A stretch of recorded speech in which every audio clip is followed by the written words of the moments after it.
Cup ఉంది.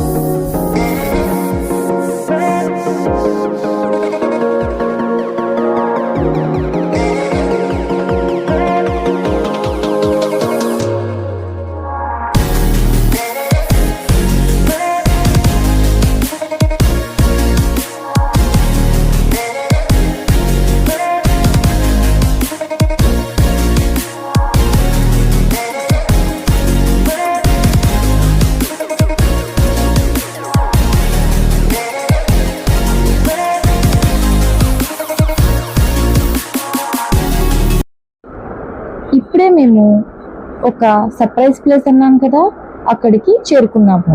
అదేంటో కాదండోయ్, ఒడిస్సా డాబా. అక్కడ పార్టీ అరేంజ్ చేశాము. అదేంటో కూడా చూసేద్దాం, వచ్చేయండి. ఈ డాబాకి పార్కింగ్ ప్లేస్ కూడా చాలా ఇచ్చారు ఫ్రెండ్స్.